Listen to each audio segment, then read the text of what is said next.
Hi, this is Bobbi Baldwin. I am going to do a wave demo today. I was asked last week after I posted a photograph of my painting that I did for my class of demo of ocean wave. I was asked to do this, and then I thought I'd do some rocks as well. So let's see how much I can get done in a short period of time in this video, and I hope it helps. So here we go. All right, so I have a canvas, and I usually don't prime my canvas with this dark red, but there was a portrait, and it's a nice canvas, so there was a portrait underneath, so I just thought I would use it. I thought this was my linen canvas, but I'm glad it isn't because it's just a demo, and that's okay. So the first thing I'm going to do is I'm going to put a sky in. So in order to get my sky in, I need a nice big soft brush, and yeah, so this one will work. So I'm just going to take a little bit of my my liquid, and I'm going to add it to blue, and I'm going to just get that sky put in. This underpainting of red is going to, you can't ever get rid of something that's below, and this is going to influence my painting quite a bit. If you have a white canvas, it also works very well. That one I just showed you is on a white canvas. What I want to do is, oh, I like what that's doing. I like that color underneath. So this is going to be a real fun painting. At the bottom of my sky, I'm adding a little tiny bit of a phthalo green with white. I always like to take it down to that emerald color that creates right below, right where the horizon meets the ground level. The vertical meets the horizontal. So as I go up into my sky, I'm going to get darker and darker. So this is a little ultramarine blue. I'm going to take it right along the top, and you'll notice that I am constantly mixing right on the surface of my canvas. Now a little bit of that red is going to show through, not a whole lot. I'll probably use it a lot more in the sand as I come down. I'm just coming down and I'm mixing the two. You notice that I did not take my white right up into my blue. I painted the lower area and I came up, and I painted the upper area and I came down, because if I try to pull that blue in here, I'm going to lose this color. So what I want to do is I want to create a nice light color in the center, which is the transition. Generally, I would use a little bit of cobalt blue in that area, but I don't have that color with me today. So I'm going to use my cerulean blue, which is a very beautiful color. And it's a nice transition out of that ultramarine blue down into the lighter sky, which is down at the horizon line. Now we always want to make sure that we get the color to be paler at the very bottom, because what happens is as you look up, the sky becomes pure. The color of the sky is pure. So as we look up into this area here, we're going to see much more saturation. So saturation to me means it means that the color is pure, straighter from the tube, from the source. So it's a bluer color. And as I go down, I'm looking through the atmosphere, so right across the bottom of the sky. As I come down, the further down I get, the more atmosphere I'm looking through, so the lighter that color becomes. So I'm looking for a nice transition between the darkest dark and the lightest light of these colors, and I'm going to add in lots more white until I get that transition that I like.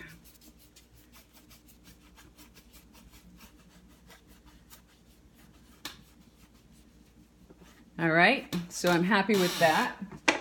I'm going to just take a smaller brush and just kind of work with because I have light and dark meeting, I want to make it feel like clouds versus just strokes of the paintbrush. I want it to feel a little bit more cloud-like. If I'm going to leave a separation of color in there, you know, where I meet like this, where it meets dark to light right in there, I just want to make it feel a little bit more cloud-like, like they're really soft, wispy clouds out during this day. So I'm going to go ahead and put a little bit more in there, just like that. If I want to make a cloud that's real puffy, I'm just going to use more white, and I'm going to add that in And the further back I get, the more straight those clouds become because they're off in a distance back there. And all we're seeing is them sitting on the atmosphere, and we're seeing them from a side view because they're getting further away from us. Further up they are, the more we're looking underneath of that cloud. So I can go ahead and put a little bit of that texture back in to show the ones that we're looking up to. Now, if I were to make them thick, thick clouds other than this, I would actually darken the bottom, but I just want to keep it wispy and light for this moment because this lesson's about, it's not about clouds as much as it is about the ocean. So I'm going to now start planning my ocean, and at the very back, at the horizon line where the ocean meets the sky, there's always a little bit of a darker line. Some people don't see this line, but I definitely see it when I'm looking out there.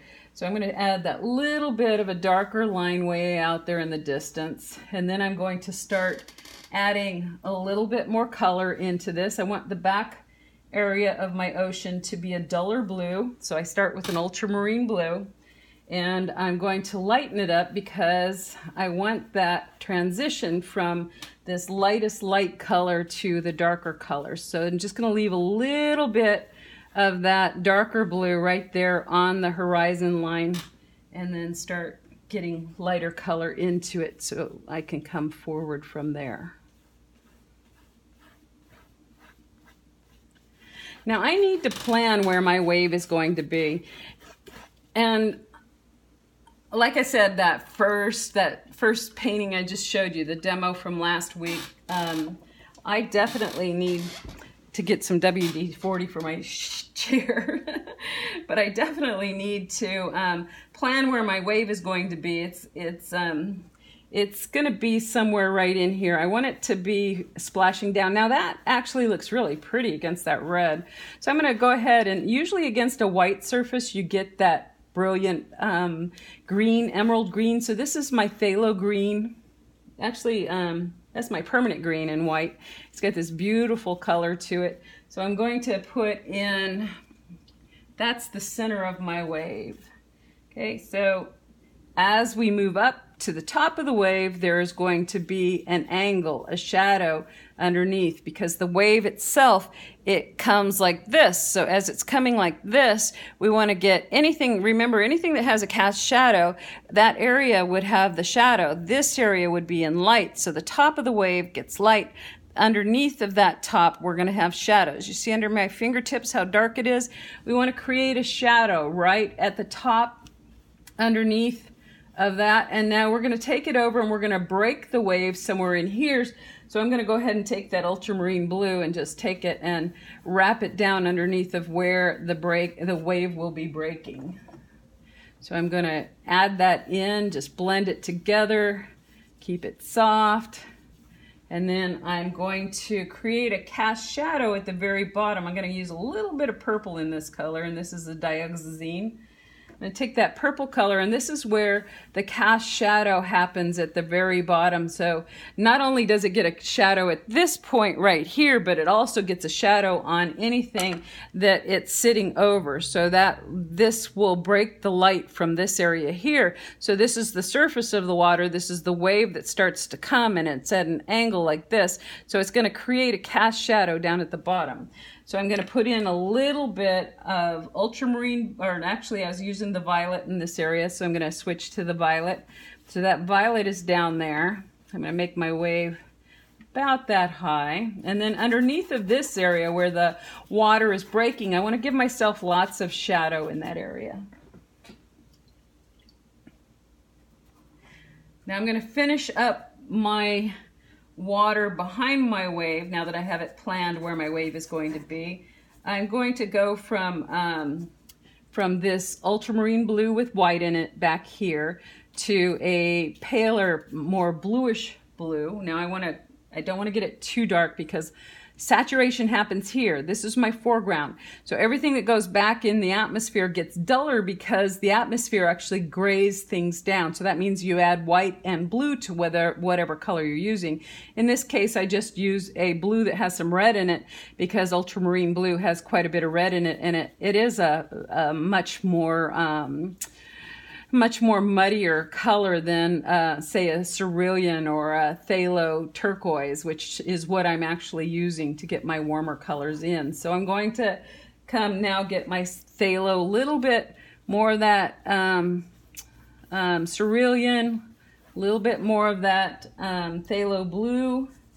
And as I come forward with my water, I'm gradually getting more and more saturation. So that color becomes more green versus red violet, because ultramarine blue has a lot of red. That's more of a red violet, or a blue violet, I'm sorry, a blue violet, because it has the red in it. It makes it the violet tone. So now I'm coming down and I'm getting more and more turquoise as I come forward, because I'm trying to get the distance by using temperature.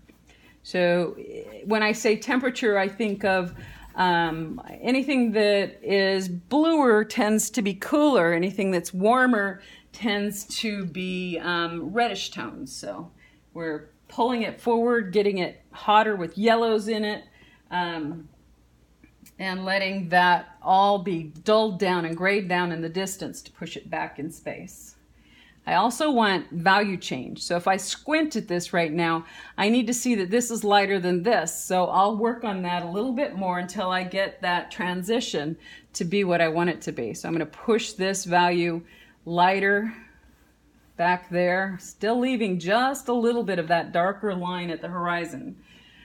Doesn't have to be as dark as it started. It can just be darker than anything that I put into my paint at this point. So there we go. I'm just going to get it lighter as I come down and transition. So now I can add even more of that cerulean in this area here and just keep getting it. If you think about paint coming straight from the tube and you're talking about a pretty color that is pretty intense, like a cerulean or pure blue or phthalo, or red even, you know, the stronger, the more straight from the tube it is, the more pure the color is. So saturation is the word that I'm using, because it is the word that I look for on my phone when I want to take a little bit, because phones tend to brighten your artwork when you take pictures of them. It tends to saturate your work. So if you take that little lever and tone down the saturation, it usually looks more like you're painting. They have a lot of contrast, a lot of saturation. So anyway, I've got that transition going on. I'm coming up to my water right here. This is all going to be splashing water. I do want to get a little bit more blue right behind that area there. That's pure cerulean.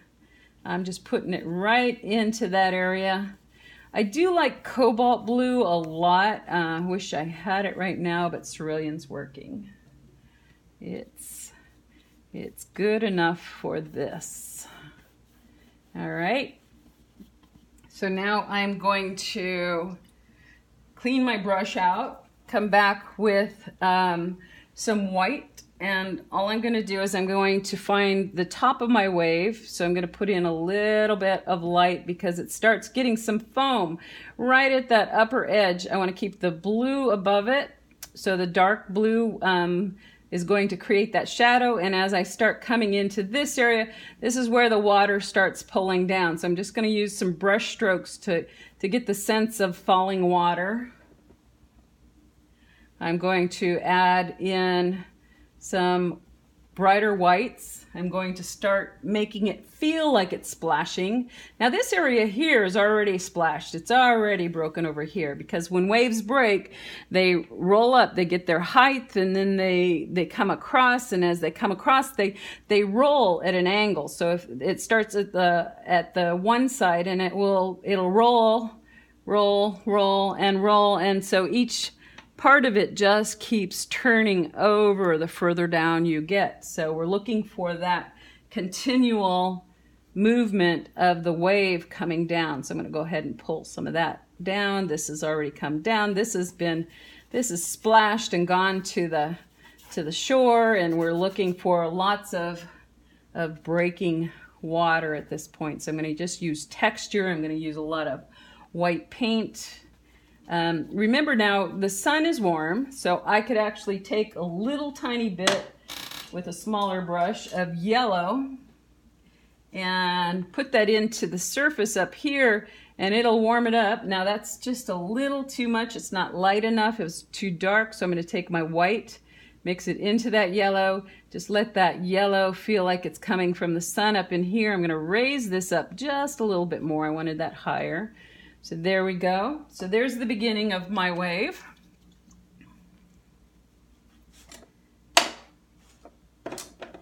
So now as I come down here, now when the wave breaks, the water comes out. So we start getting all of this, the rolling lines, that the water is washing up on the shore.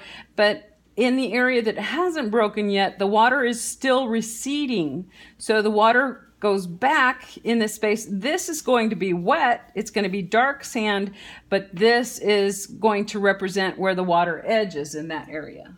And so I'm going to take a little bit of a purpley color. Now this is my quinacridone magenta added to my, I think I have a little bit of the two blues I've been using and a little bit of that dioxazine violet. So I'm going to take that in, and I'm just going to wash it across this area here and bring that purpley tone up close. And right in here, now the color of sand when it gets wet becomes a very sandy, sandy, of course. It becomes a dark color of purple, but it's also a dirt, and the dirt's relative color, meaning the color of the sand, is a brownish tone. So when it gets wet, it deepens, and I'm just going to add a little bit of darker violet in this area as part of my underpainting to get that area done. I'm going to throw it in across here because all of this area should have something that represents the same color continuing across. So I'm going to take a little bit of that color, and I'm now going to go back in with a little bit of phthalo turquoise and white.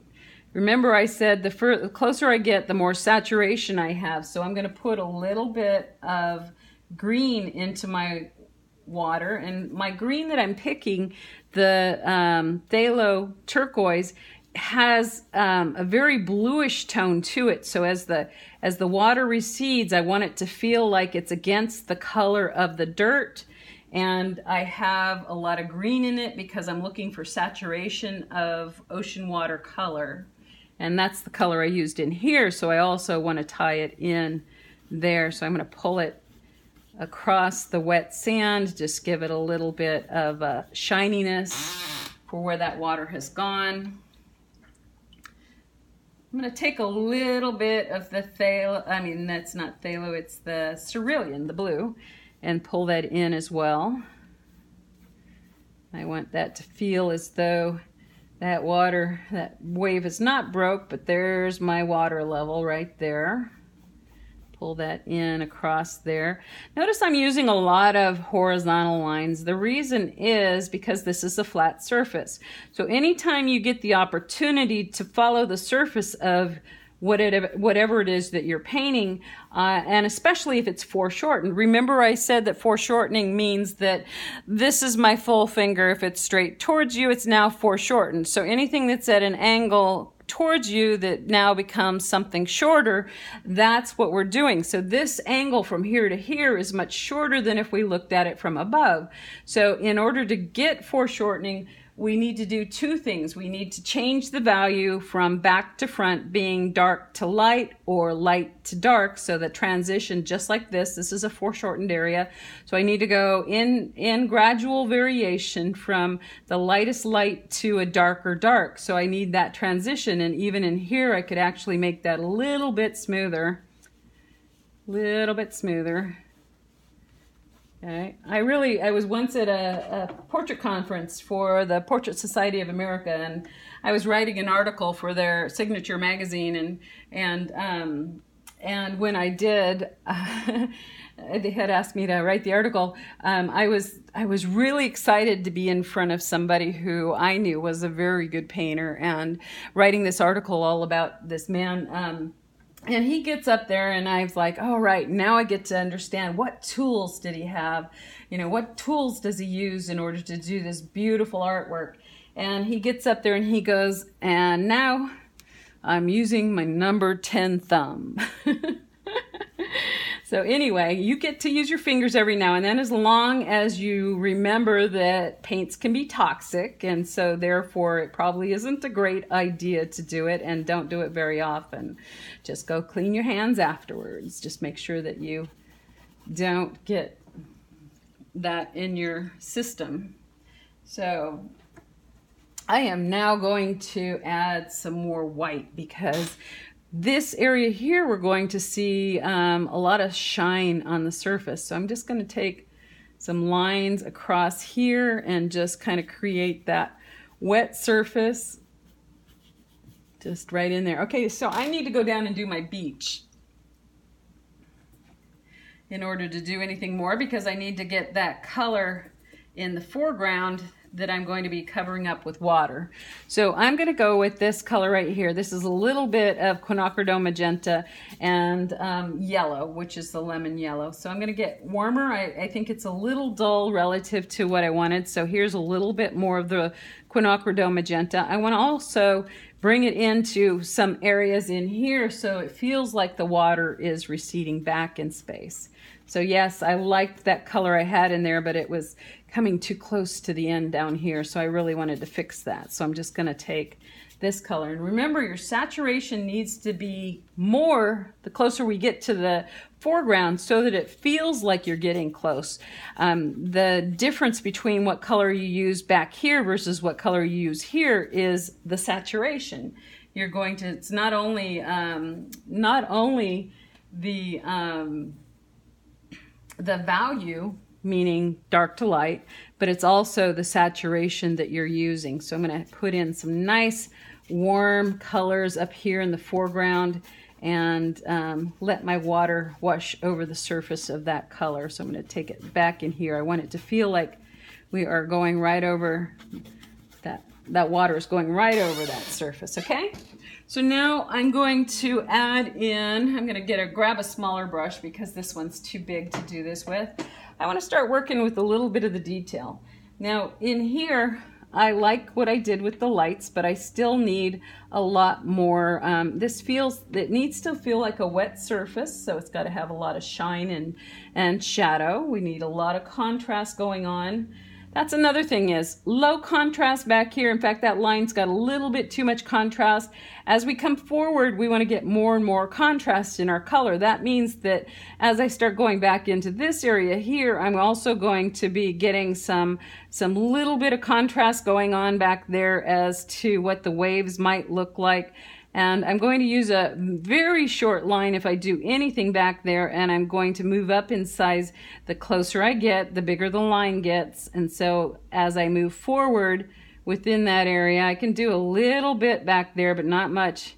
And it really is so far back there that I probably will wipe a lot of that out. I'll just kind of let it blend in so there's variations, but it won't be perfect. It won't be so visible. I just want to keep my transitions down. So I'm just going to make a lot of horizontal line. That represents the water is not smooth, you know, it's an ocean. It's constantly in motion.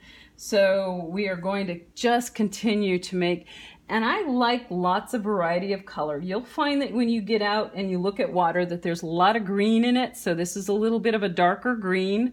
I'm just going to add it in to represent the shadows underneath of what I'm doing. And I made that darker green by adding a little bit of my permanent green to my dioxazine violet. It's a nice color to get that kind of transition. All right. I want to break that up because it's just so solid. I don't like solid colors going the whole way across. So I'm just adding anything and everything from my palette. Your goal is to mix your paint throughout the whole painting. So if I have one color up here, I know I need to add it down in here. If I have this color here, I need to add it somewhere in there. So I'll be playing with that, trying to figure out where am I going to add a little bit of this color back up in there in a little bit. So first I'm just going to work on this, because if you have suddenly a different color than everything else, there's no harmony. And I kind of have a little bit of that red background showing in a couple of places, but it's not enough yet for me, so I will add some more of that to it. What you want is a consistency of color throughout your whole painting. Have you ever seen a painting where you just felt like the background and the foreground just didn't mix, the middle ground? They just didn't mix because the color wasn't used throughout the whole painting. So basically, whatever colors you introduce, you need to introduce them in one form or another throughout the whole painting. Remember that pure form of whatever color you're adding gets bright at the front and it gradually gets duller as it goes back. So that means if I take a little bit of this warm red color and I throw it in back here, it can work as long as I keep pushing, mix it into the color of my blue, and just make sure that that color is there, because then it pulls. You see how that pulls it together much more than it did before. So I can take that warm color and just kind of add it in here and there to represent all the different colors of everything underneath of the water. There's so much going on. So here we go. I'm going to add a little bit more white in this area too. Don't want to ever make anything too patterned. That was just very patterned there, so I'm going to break it up. All right, so I'm going to put more. And I can take a bigger brush and just kind of blend this in a little bit because I want this to be my point of interest. I don't want us to be looking, us to be distracted by too much contrast behind it. And and this is high contrast, so wherever your subject is, that's where you want the highest contrast, because that will attract the viewer's attention. Now, there are a couple things that we want to keep in mind. Remember that every time I do a painting, I'm aware of where my one-third this direction, so I'm looking for what are my 1/3 points about there, and then also this direction here. Those 1/3 spots, wherever those lines are, where they cross, that's where my point of interest is. And so I've given this is on one of those, so I'm looking at these two lines versus these two lines and where they cross. So that's where my points of interest should be, somewhere in about right there. So my wave is breaking here. I have that one covered. This one has got something going on, and you can use the lines of those. I mean, you can follow the lines, you can stay on the lines. I usually pick my horizon line according to that. You should use 3 of those points, not all 4, for topics within your painting. It will keep your subject continually looking, your viewer continually looking at your painting. You want that to happen so that they stay in front of your painting and buy it. So this is what one of my goals is, okay? So they just can't live without it because their eye just kept going back to it. So that's what we want to do. We are the entertainers of people. I mean, when they fall in love with what you've done, it's not just because of the scene, it's about how you did it, what kept them wanting to come back and look into your painting. So I'm going to lighten that bottom up. I'm transitioning from that dark color back up into that greenish color that you can see through the ocean right there. See through the wave right there. Yeah, see through the ocean. I was picturing, that this was transparent back here as well. So I'm going to take a little bit of that green color. I'm going to throw it into the surface right in here to bring us forward. Also there, I'm going to take a little bit of that green color. I'm going to throw it in right here as well, just to kind of feel like that light's coming through there and it's coming up into this area as well. So right there, okay.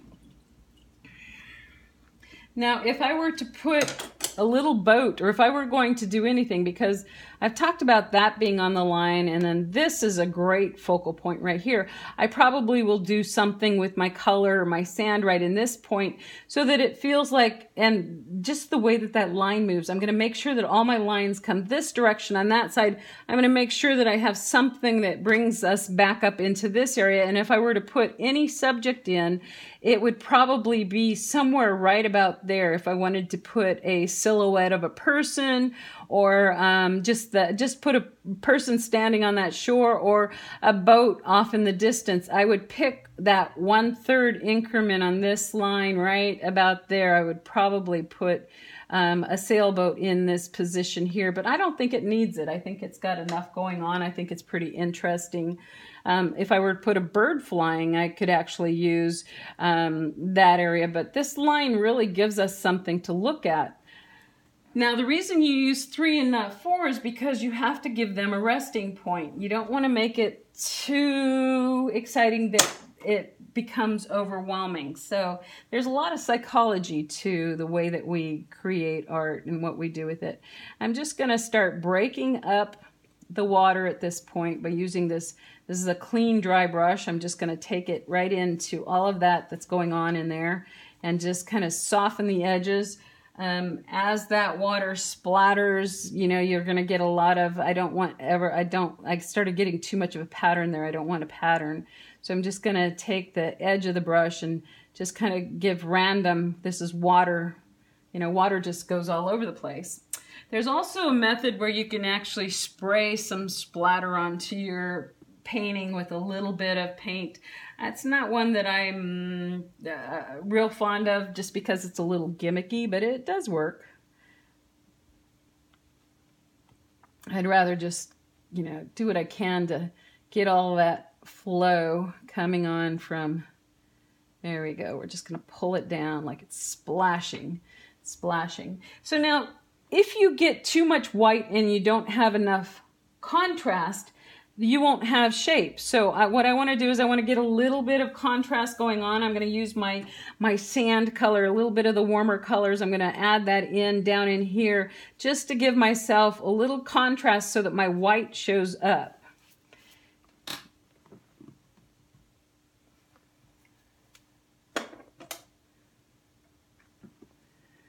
All right. So in here, going to come down. We're starting to pull it. Let's just give it a little bit of break right there. So it's starting to roll right at that point, because it is a rolling. And then right in here, I want much more paint. Because if I put my texture in here with some paint, it adds to the feeling of that splashing water. So that's actually a gob of paint there. And it's the only place I've left texture so far on my painting. All right, so now down in here, I'm going to start showing where the water has receded and where it's receding up to. So I'm just going to take, anytime I have a darker line, I can go right above that darker line and kind of create the feeling like there's a wet surface. I'm going to go ahead and do a little bit of this right here. And then I don't ever want to keep my lines too straight, and I don't want those to just take me out of the painting. So what am I going to do? I'm going to break them up. I'm going to soften the line so that it doesn't quite go out the edge. I'm also going to take a little bit of a darker color right in that area to push that area so that it doesn't just have a line taking me out. So I soften the edge of that line so it doesn't have that. Now I'm going to take a little bit of darkness underneath of the edge, because this represents the thickness of the water, the viscosity of the water, and how it rolls back. So this is a little cast shadow where the foam is, and so we're going to put a little bit of darkness underneath of that. That's just ultramarine and a little bit of violet sometimes. Anytime you have a white highlight, that means that you have either foam or a peak in your water, so you can go ahead and put darkness underneath of anything that you've left light on. Remember, this is, you know, you have to think about structure, and I'm constantly thinking about structure. I love the human anatomy and horses and all of those subjects because I can understand the anatomy, I can understand the structure. So I spend a lot of time thinking about what does this shape look like physically? What is the shape of this, and where would it have cast shadows? Where would it have highlights? What comes closest to the light? What gets the furthest away from the light? And how can I prove where my light source is?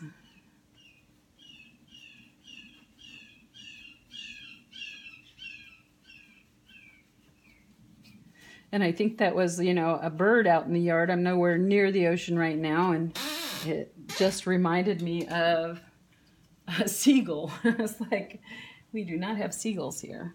I'm sure it wasn't a seagull. But I was hearing them because you start getting in the mode of feeling where you're at, I guess, as an artist. You just have to picture yourself there. So I just want to be right there looking at all of this going on and watching those waves recede and flow out and recede and break and flow out, and the patterns are just so beautiful.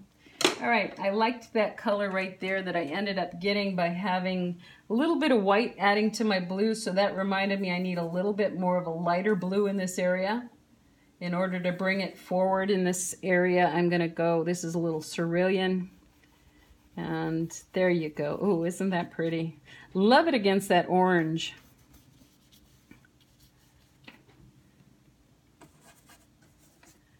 This is a little green added to it to get that. See, that light comes through here, so we want to get that reflective color that we're getting across the top of the surface of the water from the inside of that wave. So I'm just going to add a little bit more turquoisey color in there. And as the water recedes back, I just keep playing with this until I get satisfied with what I'm doing. I'm going to go ahead and add a bit of a more light into my sand as I come forward. So this is more yellow and white. I want this area to feel like it's close to us. So a little bit more yellow and white, so I'm going to get lighter in my color.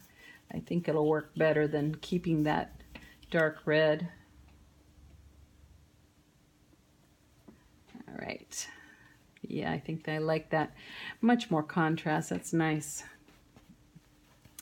Remember, when you come into a painting, you want high contrast at the first part. When you paint a painting, you need to have high contrast in the foreground and gradually get less contrast as you move back. So I'm going to break up this edge. I want my water to feel a little bit further back. This is going to be, I need some shadow under my water here. So I'm going to go ahead, and that's what I'm missing right in there. I need that dark shadow from all that water that's making its plunge into the water that has receded, so it's hitting the shore and it's just pushing the water up there. So I want to go ahead, and I need some more white out here, so excuse me for a second while I get some more white.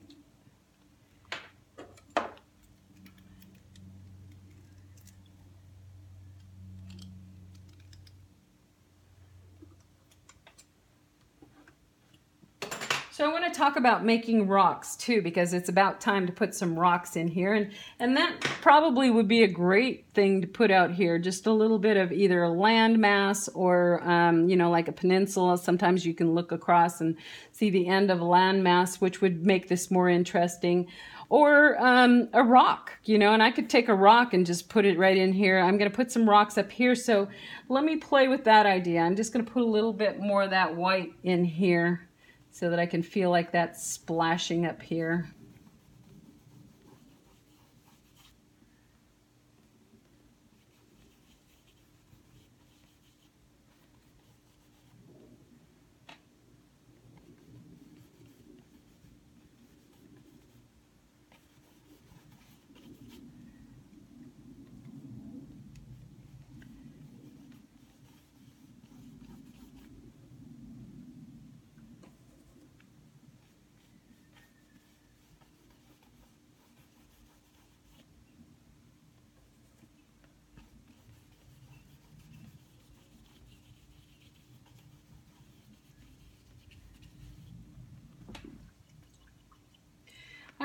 So let's talk about rocks.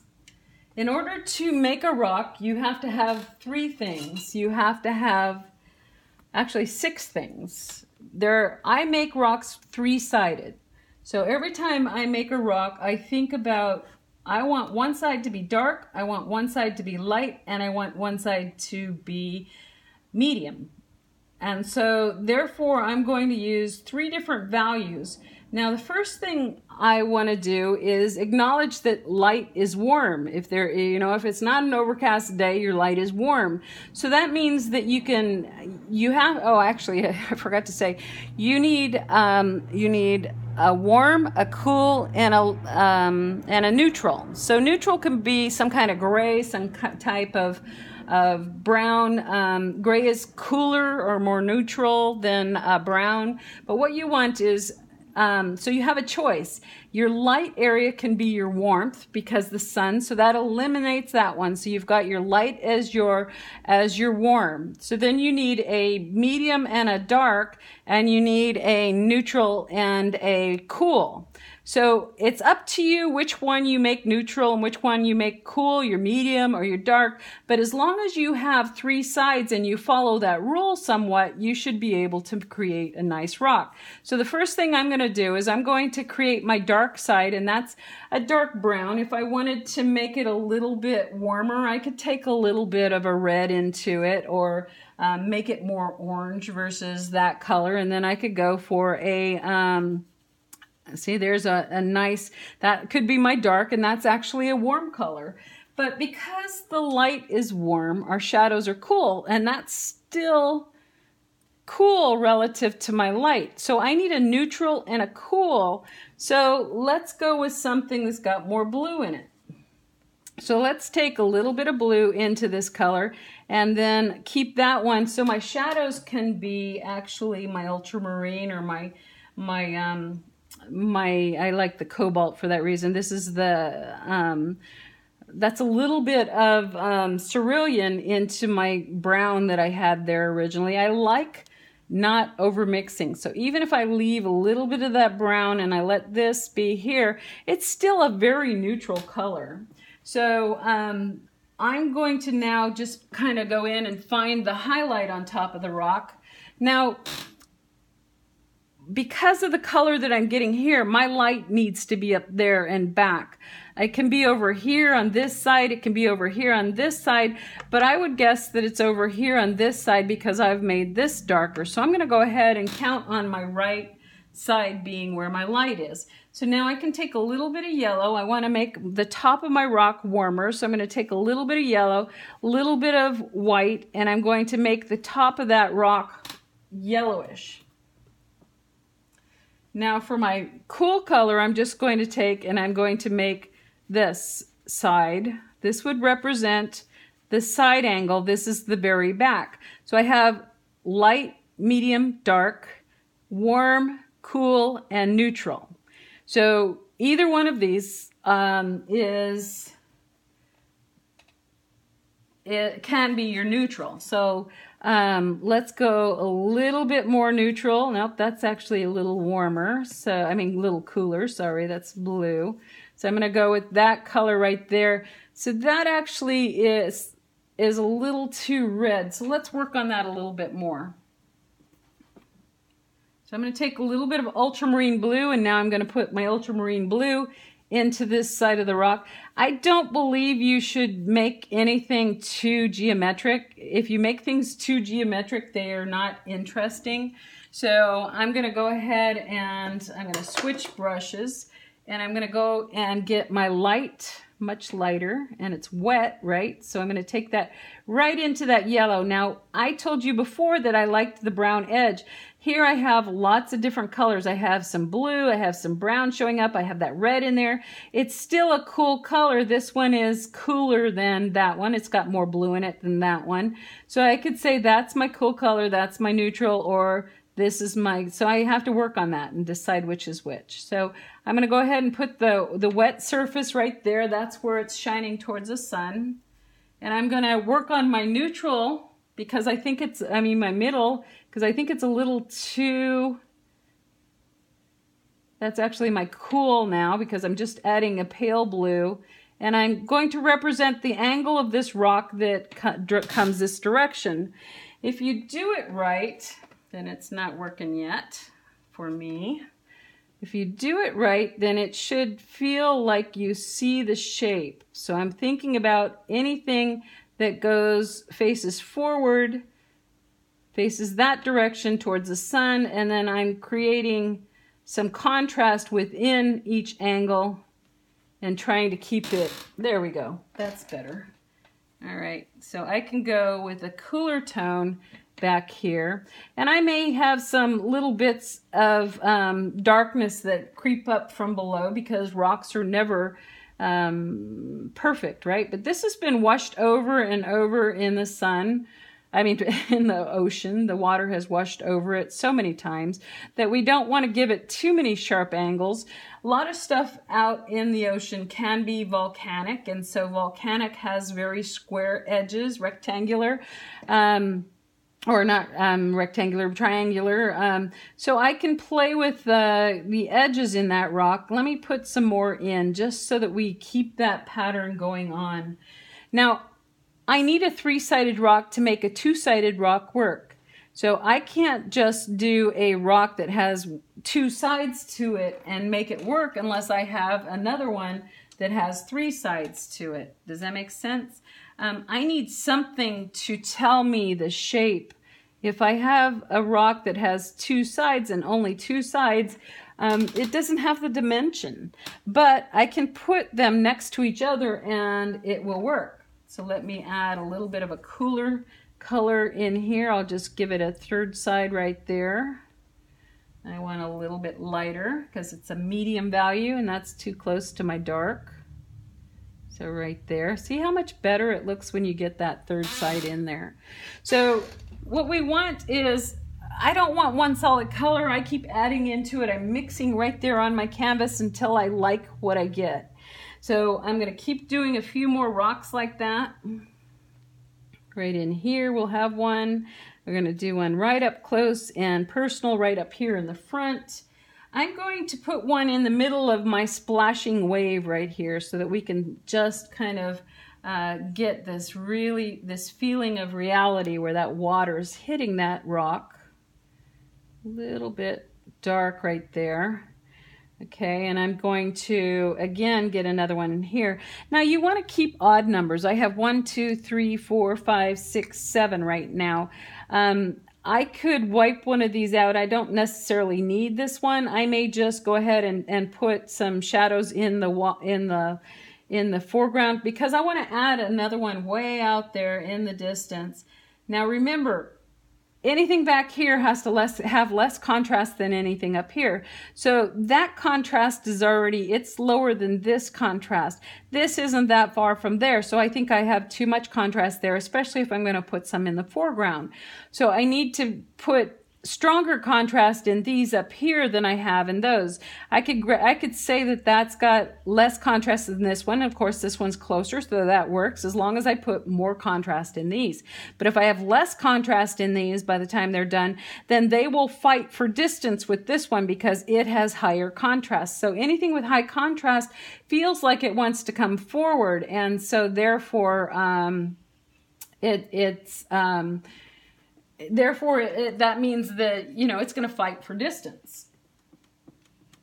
So this one back in the distance, I want to put some warmth on the side and anywhere that I think might be facing that light. So I'm going to give it a really odd shape here.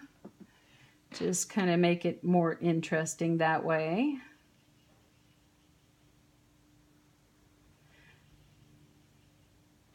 All right.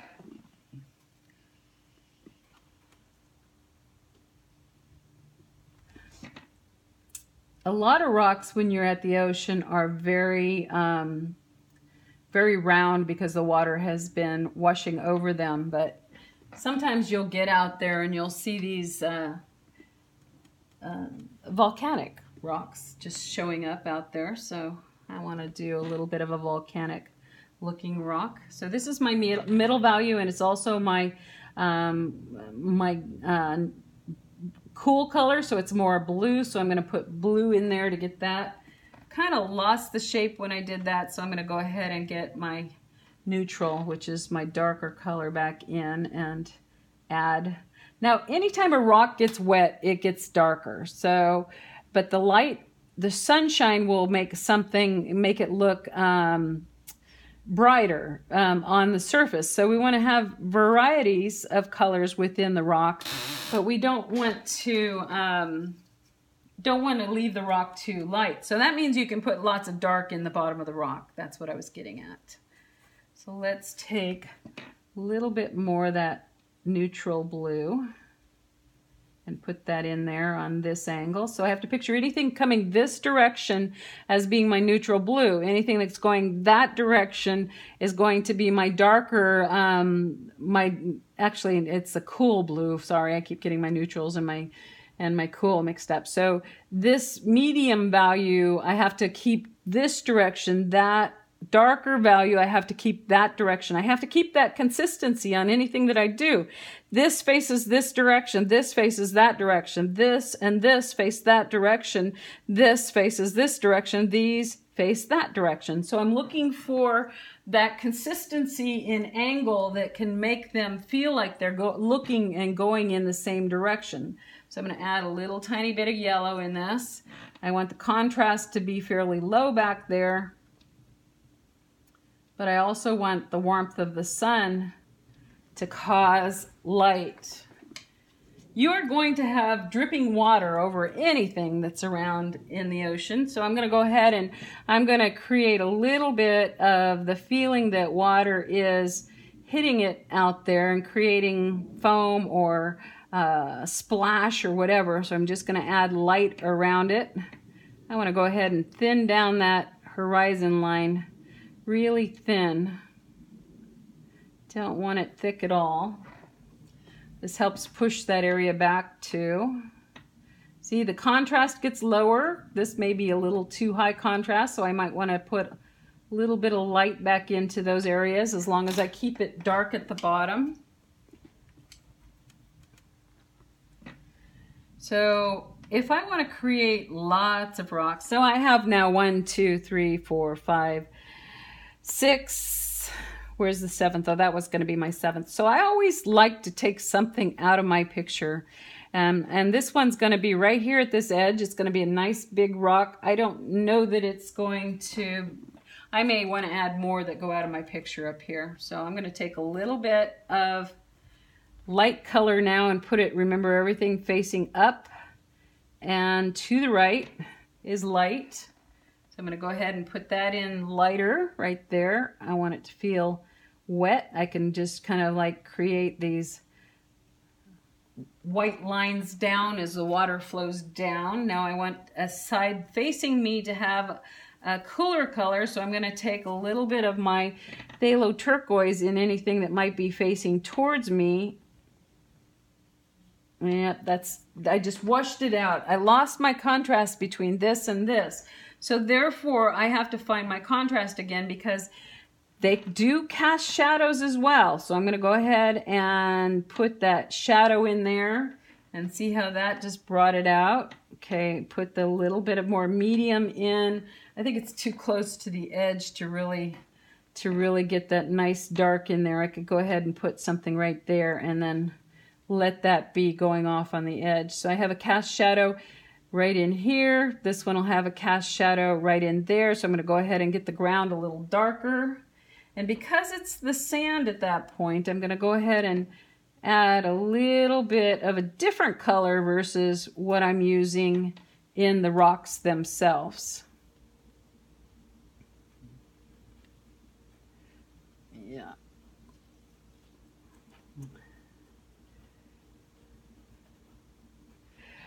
I think I'm just getting too big of lines at the foreground to keep it from coming forward right in here. So putting those rocks in helped me to decide what it was I wanted to do differently in order to make it work.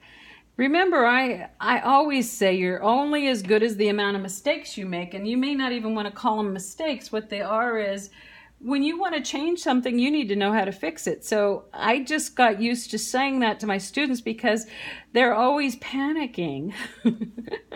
Don't panic, really. You can recover from just about anything, and that's when you know you're good, is the fact that you can come and fix a problem. So in as much as they really aren't a problem, they're just part of the progression of a painting. Too many people when they first start out feel so panicked when something doesn't go perfectly the first time they try it. Painting is a response. I'm looking at what I'm painting, and I'm constantly in my mind trying to get a picture of what it feels like and what it looks like, and so it may not come out of my head and be perfectly well done on the canvas immediately, but it grows. It's a process. It's a process. We want to get that process going.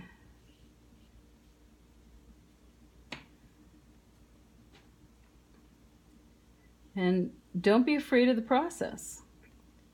So many people want to give up and throw the painting in the closet, or what do we call it? We have a little joke. It's called the closet of shame. One of my students came up with that years ago. They talked about their wall of shame because when they take their paintings home and they weren't quite liking them, they weren't up to what they thought they should look like, that's when they turn them around so the back of them was towards the room and the front was towards the wall, because they called it their wall of shame, just because the painting wasn't finished. Okay, so I would tease and I'd say, oh, I have a whole closet full, because they're just unfinished paintings. I just haven't gotten to the point where I like them they aren't my favorite work yet. And so it's a process. Don't insult yourself. As my friend Santa, who's a singing coach, she says, be nice to my friend. So I say that to my students too. Be nice to my friend. Be nice to my student. Don't talk badly to yourself, and things do work out. Just keep working at them until you like them. There we go. Got a little bit of neutral. I need that. Actually, the back is more neutral. I need the cool color in there. So here's a little bit of that blue representing the side of a rock. So I can go in here. Remember, you want the most contrast in anything that is close up, so it's got to have more contrast than that one. I really like the purple that is in the back of that. When I look at it up close, you might not be able to see it in the camera, but there's a lot of purple that I have going on in the shadows. I like that color, so I'm going to go ahead and add that little bit more of that to this one. These two are looking a little too similar. I need to change that up. So there we go.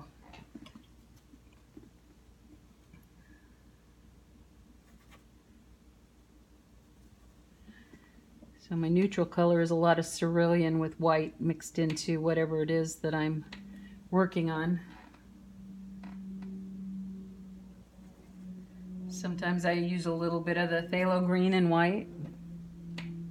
That's a little phthalo green and white. Nice color, huh? That's pretty.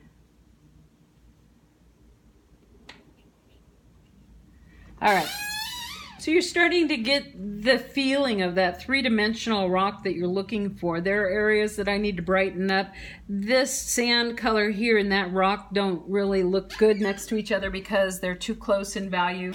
So I might want to, I had a teacher tell me years and years when I first started, she said, you have a choice. When something is too close in value, you can either lighten this area, change the value of this, or you can change the value of that.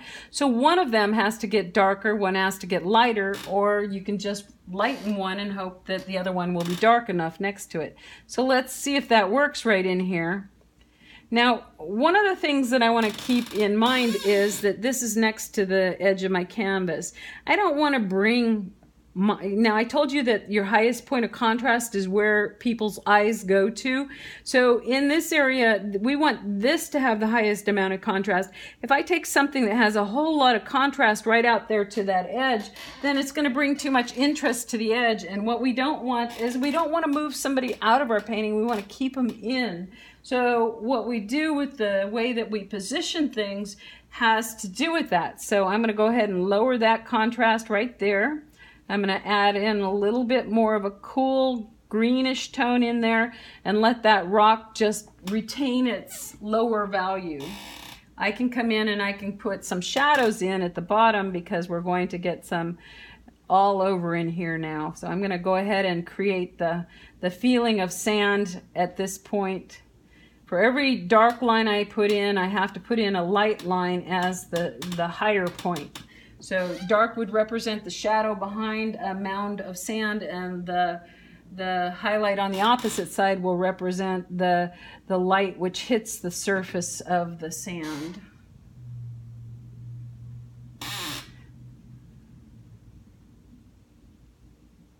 Yep, I hope I get some WD-40 on this chair by the time I do my next video. Sorry, it's noisy.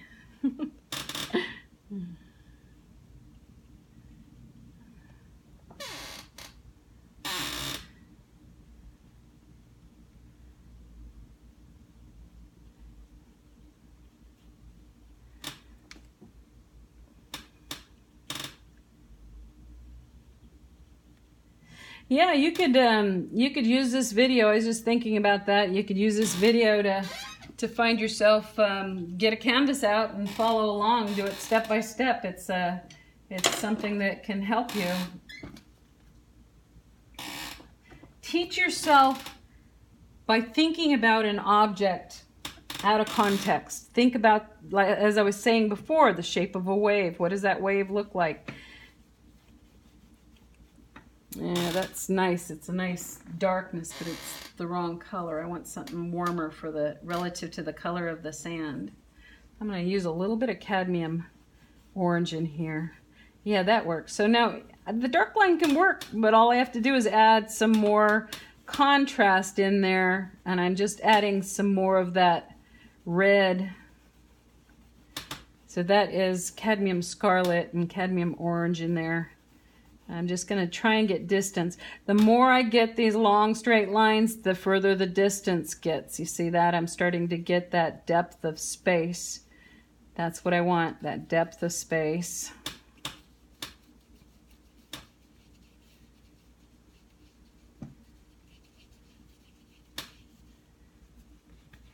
So much for my saturation being at the front of my canvas. I've lost all my warm reds and yellow. So let's try some yellow up here in the sand up here. Let's get some little bit more saturation of color up here to get us close and personal to what's right in front of us here. I like what that does.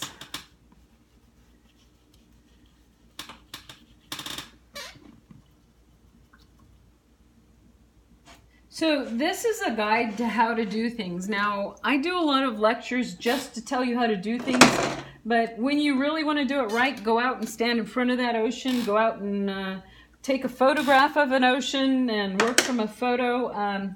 There's nothing like working from life. It really does make things, helps you to see what's really going on. A photograph can change things so much that it's no longer what it is in nature. You know, it changes the contrast, it changes the saturation, it changes so much. Yeah, I forgot that rock in there, didn't I? It changes so much that you really need to experience life. And come on out with me. I have a lot of workshops. I have one coming up in Tahoe. We're going to be at the ocean beach. At the ocean beach. This is what happens when you paint and work at the same time. Then we're going to be at the in Tahoe City, and that is in the end of April. And we're going to be on the beach at Tahoe Lake. So do come in and join us. So I'm going to bring that water level right up, right in there. All right, so I'm liking this, but look at, I have all my rocks on the left-hand side, so I really need to put some more on my right. I could put one right in here. I could eliminate some of these. I think I want to put one right in here, but I also want to put something down in here. I like the idea of this one here. Yeah, I think that could work. So let's do that. Let's put this one in here. Oh, I forgot one of the most important things too. I have to find my liner brush. A liner brush is one that has, yeah, these are all old brushes. Let's see. Liner brush is one that has long, thin, it's a round brush, and it has a long, thin, darn it. There we go. Well, nope, I don't have a liner brush.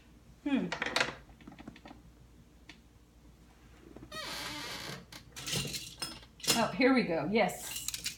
All right. So this is a liner brush. You do signatures with it. You also, I'm going to hold it against the wall so you can see it. It's a very small, thin brush, but what you want to do is use a lot of turpentine with it.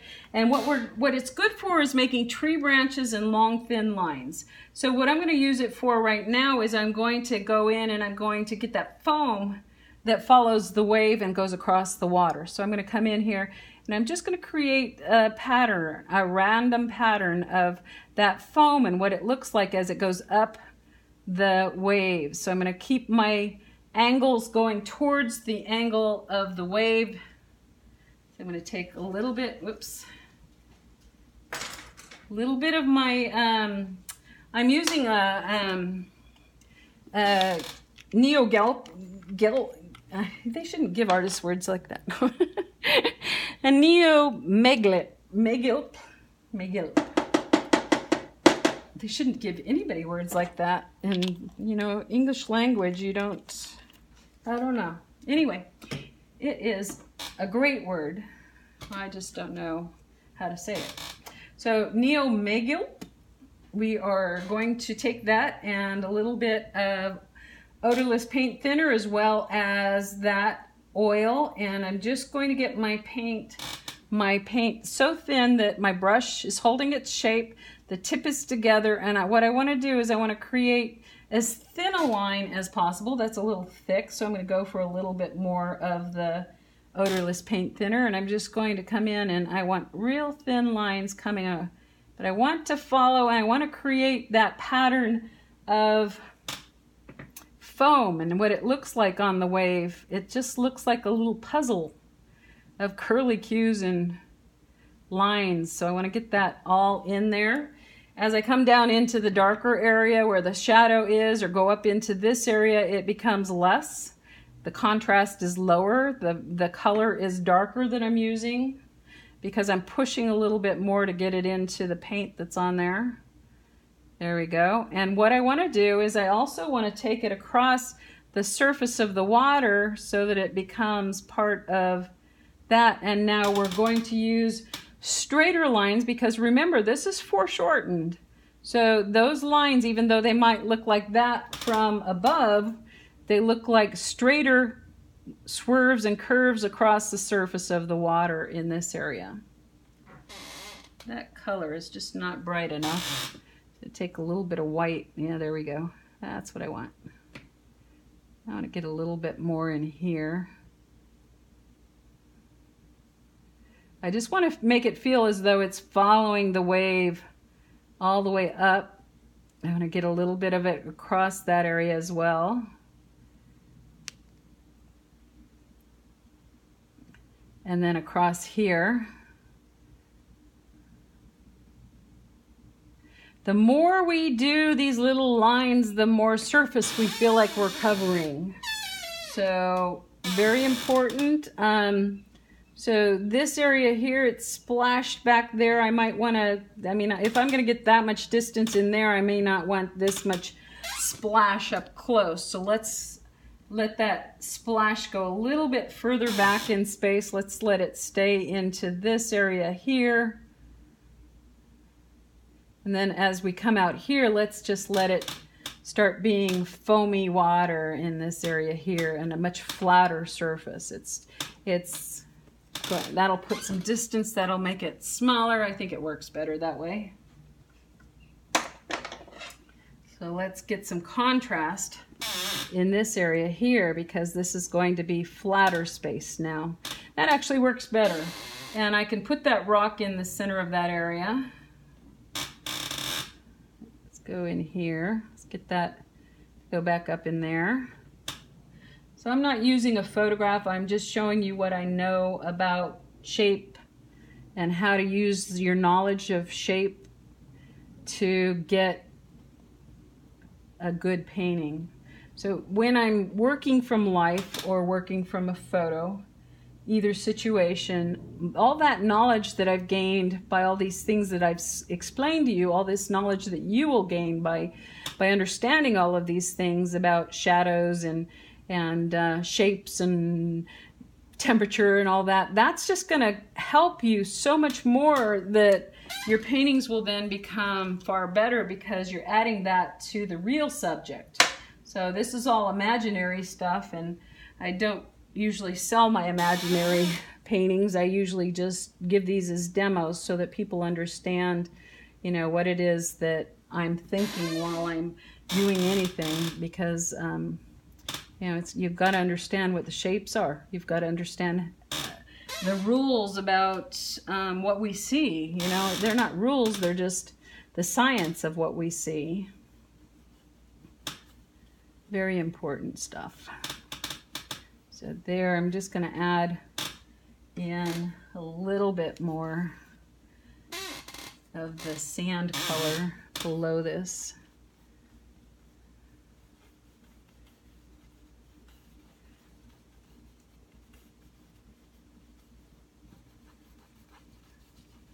There we go. I'm liking that now. All right, so where's my rock? Back to that rock. So I have a rock that's right in, I'm going to move it out here now. Where do I want it to be? I want one right in here. So I'm going to put that one right here. And I'm going to, yeah, right in here, I think. 1, 2, 3, 4, 5, 6, 7, 8, 9. Okay, I'm satisfied with that number. It's an odd number. Now, 2 is a great number to use because 2 is always romantic, right? So the rule is you can do 2, you can do 1, you can do odd numbers from that point forward. In Chinese numerology, or the way that they think, 4 is not a lucky number, and apparently it comes close to the way that they say the word for death. That I just heard that the other day, and I thought that was interesting. I knew that they did not like the number 4, and so therefore you really shouldn't use 4 objects in anything. I'm going to make that a long one just to make it more interesting. But 4 is not a good number, but 2, 1, and odd numbers. So whatever you do, at least that's what I think when I'm doing it. So good numbers. All right, I'm going to give it a little bit of an odd shape there. This one right here. Remember, it's further out, so I have less contrast back out there. And the water would have had to move around it, so we're going to go ahead and give it that feeling of water around it. The white tops, anyway, that's what I meant.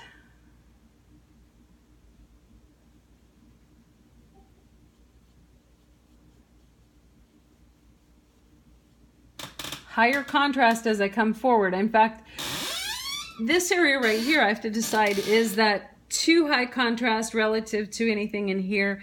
And if so, do I need to tone that down? So I might take a little bit of a bigger brush and start toning it down. But I also need to start thinking about putting more contrast in here, because that could also work. So if I start getting more contrast up there, it brings us forward. So let me get some more white paint out.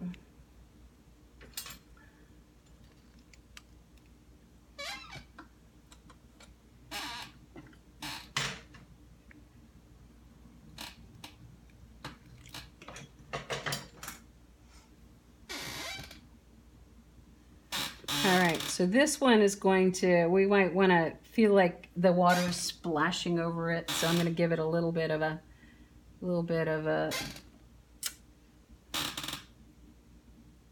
thickness of paint here and splashing. So, you know, there's that whole using the paintbrush to thin your paint. And if you want to do that, just to create a little bit of splash, it's a technique that I've seen a lot of painters use. It's something that watercolorists use all the time. All I do is I get a lot of paint on my paintbrush and I put turpentine in it so that it's thinner, and then I just grab, see that? Look at that, the splatter of ocean. I mean, it works on sand and all that. I don't know that I want it all the way up in here, but it creates a nice little effect of the splashing waves, splashing of water. So if I don't want it that high, I just grab a clean paintbrush and I'll go in and I'll wipe, because that's all dry. I don't want it up in there. That's the problem. So cover your area, cover your clothes. You might get it on your clothes, and cover anything behind it. Get rid of some of this in here. I don't want it all in there, as it is wild. Okay, I'm going to tone that down. See, this is where I take a clean paintbrush, just kind of tone down some of that contrast. And then all of this has more contrast, so it comes forward. So I like that. I'd like to see a little bit more variety of color back in here, so I'm going to take probably a little bit more of my green and blue together, just to give myself, and here I have a smaller brush, so I'm going to break it up, make it feel like I'm getting that distant, that smaller line, because this is off behind the wave. I want a smaller line. I think that was the problem more than anything, is that the line was too big. So low contrast, and as I go back, it's lighter strokes because I don't want as much paint in those colors, and I want shorter lines. So now I need more contrast as I come into this area, so I'm going to add a little bit more of the darker contrast. And you can do this forever. I mean, just getting these lines perfect. As fast as I paint these demos, I do not spend this little amount of time on a painting. I'll do this for hours, and okay, maybe not hours at least, but I'll do it for a lot longer than I'm doing it for this demo.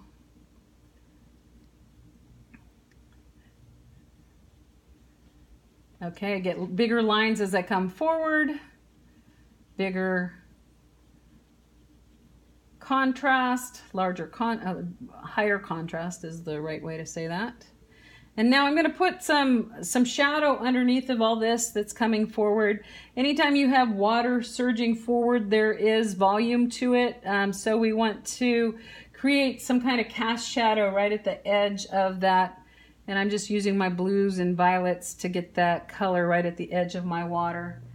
And I'm going to create the light edge of the water as it pushes forward and comes out from that splash.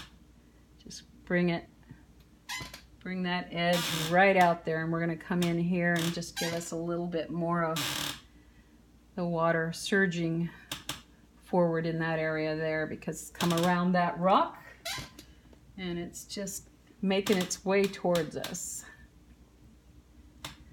Now in here my contrast is too low. I need some more contrast. I'm going for some more blues. I want to get the shadow underneath of it. Remember, as we come forward, we want lots of contrast. So in this area here, I needed something to bring me around. I needed something to tie into as much as going on this side. So I'm going to go ahead and I'm going to give myself a little bit of a shadow from a mound of sand or something in this area. I'm going to darken that whole corner. I like the idea of doing that. I'm going to darken that whole corner here. And then I'm going to, and that's also a method of keeping them within their painting. I kind of have this corner bringing us in, keeping us in. It keeps us going around. If I do something here that will also do that, then it's creating that nice effect that I want, which keeps the viewer within the painting.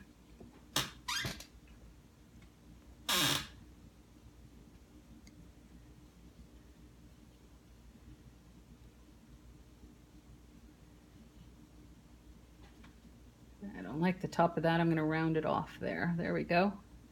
So I have those nice oranges over here. I'm going to go ahead and throw a little bit of that into this one right here and just, there we go. I like that. Okay.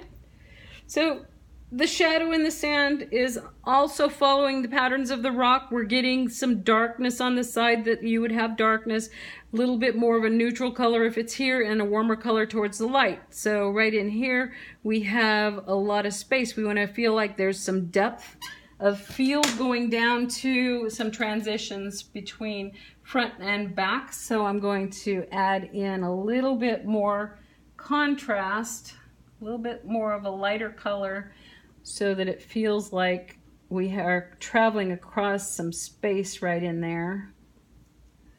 I don't like that color.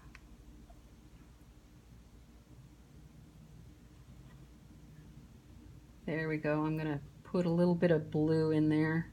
It's actually blue-green. There we go. I want this to feel different than that. There's a little bit of ultramarine blue.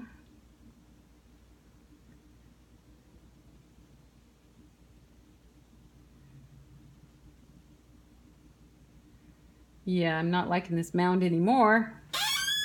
All right, let's see, what else can I do there?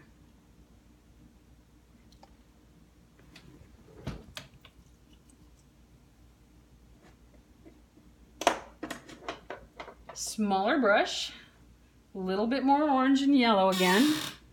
I'm going to make more mounds like this one.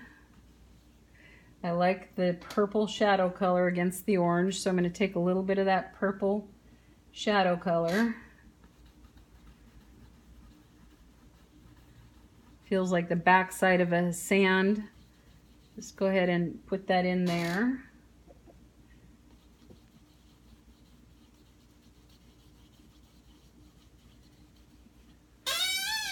There we go. That's better. I just need the front of it to feel lighter than, meaning toward the area towards the sun. So I bring in a little bit more light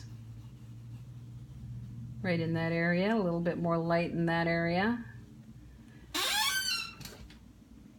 I am happier with that.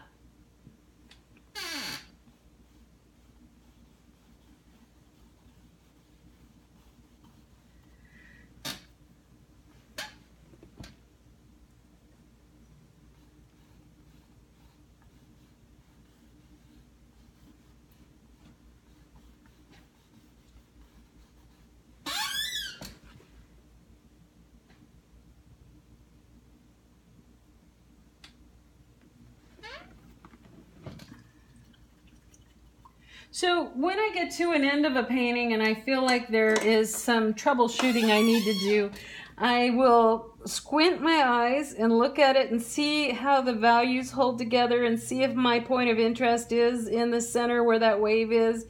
I think that I need to play a little bit more with that upper rock in the back. Give it a little bit more splash or something around it. I like the shape of it, but I don't like all of this white stuff here. So I'm liking this when I squint my eyes and look at it. So let's see what I can do to fix that area now.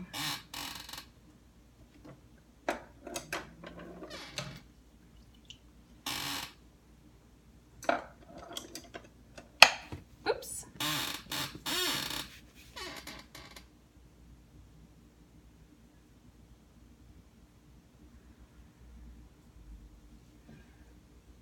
Just a little bit more contrast around that light.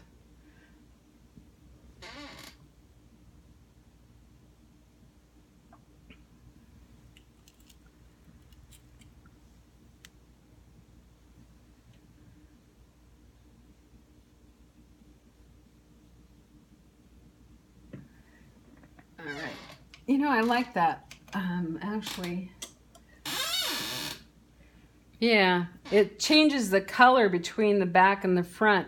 I was getting too much of that turquoise color back in that area, and I need to remember to keep it more on the violet side back there. If I keep it on the violet side, it has a difference between the, you know, it keeps the water and the sky separated, and it creates a nice, interesting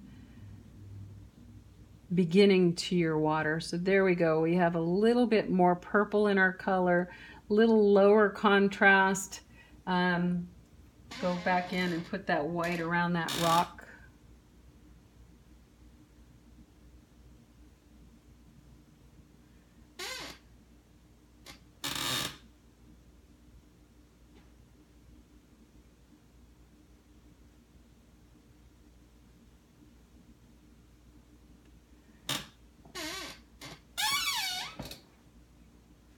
Where you highlight your water can also lead people around your painting.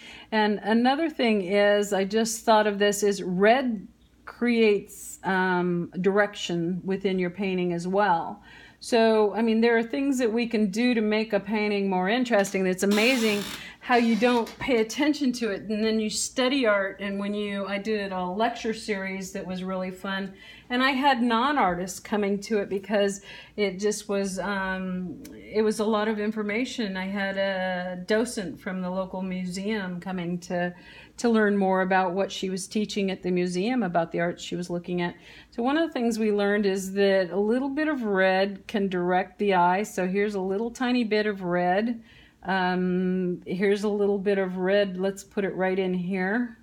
So it keeps things interesting, and it guides you around a painting. So I have it down in here. I can take a spot of red, which would be fun. Just take a spot of red and add that into this area here. That actually is really nice, huh? I like that. Okay, and I'm going to take a spot of red in here. That's what I was missing, is a little splash of color in that area. I actually think a quinacridone would be prettier over there. It's more of a pinky color, and I like that idea. There we go. Against these colors, there are such pretty colors in there, and I wanted them to show up, but I didn't come up with something I liked. So if I splash a little bit of this color in as a transition from my shadow to light, it's actually really nice. So yeah, I'm liking that. Okay, so now if I want to take that color and let that lead me around the painting, let's add a little bit of that to that rock there and a little bit of it to this rock here. Yeah, it's kind of interesting now. See, as I told you, you have to bring your painting throughout, your colors throughout the painting. This is a nice little painting. I could do a lot more to it to get it more interesting, but you get the concept of what you're supposed to do to at least think about getting a painting about an ocean wave done. So I'm going to take a little bit more. There's a little bit of that pink in that too. I just accidentally got it in there, and I like that.